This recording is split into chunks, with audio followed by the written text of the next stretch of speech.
It is known as the drink of the gods, but also as beer bread, maguey sap, lung, slippers, maguey milk, resistol, god spit, nose dropper, dry spit, tlepewe, etc. And it can be ordered in many ways like, give me some oxygen, give me some white face, give me a Polmex, give me one of garlic.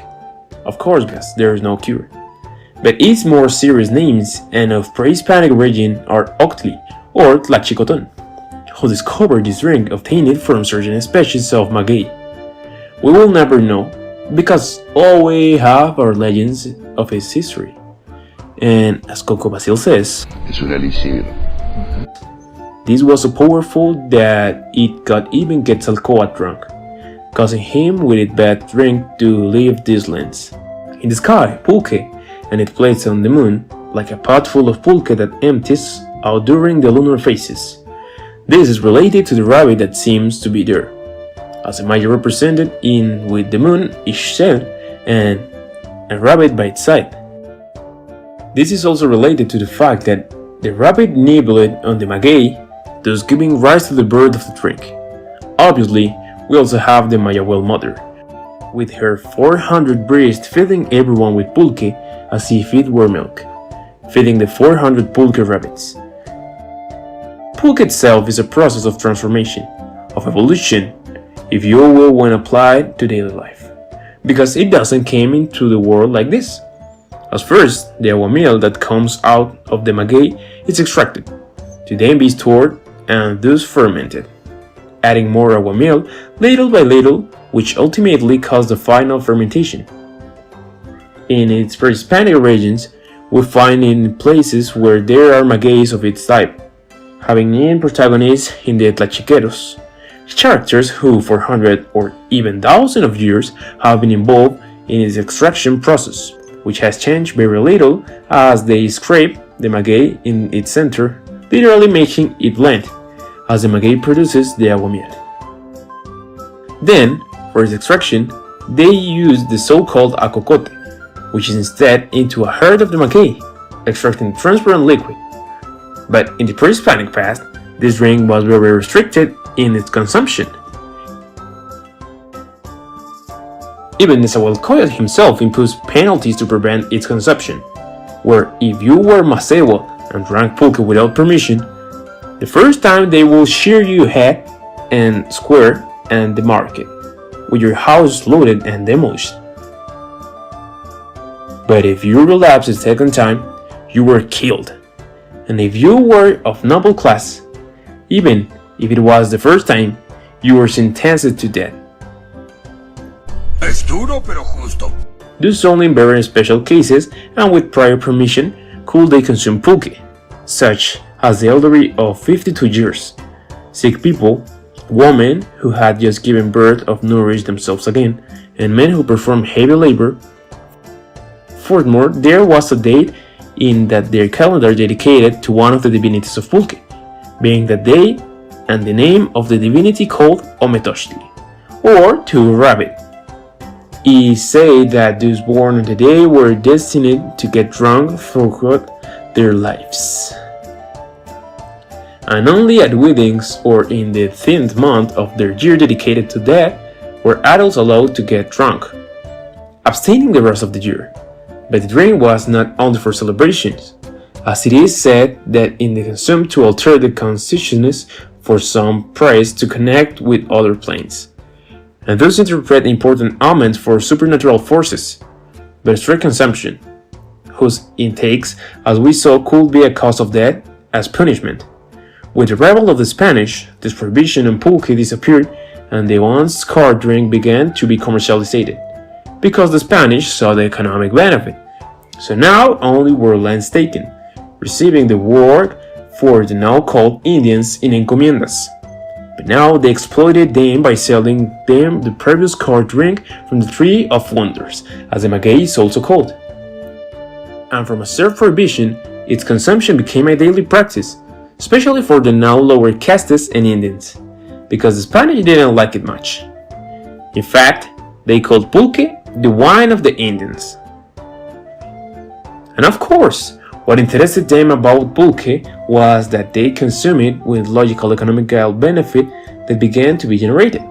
And so, in the early colonial period, the pulque industry began and the birth of pulquerias, with laws that controlled the consumption of indigenous people through payment, so they had to pay to have the right to consume and to sell it, which gave extra resources to the Spanish authorities. By 1650, it is estimated that in Mexico City alone, which remember at that time its extension would only cover a few blocks of what is now the monster that is Mexico City, there were 2012 pulquerias, and for pre-Hispanic control it moved to colonial uncontrol as pulquerias became centers of entertainment, drinking, scandal, etc. Obviously, neither the Spanish press nor the highest colonial authorities liked this, because all thought many laws were passed to regular colic beavers, including pulque, applying special taxes. The proliferation of pulque could only be partly contained, because the pulque were added. European wine and many other beverages that were born thanks to the distillation process brought by Europeans to the continent, being a product that is said to have been very harmful called chinguirito. This was a cane brandy stronger than wine, which was easily made by distilling honey and water in stills, which could even be pots or normal pots, so the elements of its preparation were cheap, and even poor women could make it at home, which was banned because compared with pulque or stag octli, in Nahuatl, it was less harmless than other drinks like chinguirito. Together with pulque obviously came the bad reputation of pulquerias during the BC royalty, which caused in 1669 it was reduced to 24 outlets in the capital, and increased 3 years later to 36 venues, with outlets for men and women, 14 for men and 12 for women, to avoid interaction between them and the generation. With independence and the start to eradicate everything Spanish in appearance, the rise of pulque continued, and it always classifies as a product of national identity. Up to a legend that says that Empress Carlota of Habsburg went to Tepito to try pulque, being the most consumed intoxicating beverage, leaving far behind the scarred and mystical aspect. As in the Porfiriato, its consumption exploded again, as there was a conjunction of the poverty of the majority of the people, its cheap cost, as well as the vicious circle of the haciendas that exploited the peasants along with company stores and pulquerias, placed workers after spend the vouchers they received during the pulque, with the only beneficiaries being the landowners. So for almost 3,000 years after the fall of Tenochtitlan, pulque has its place of honor.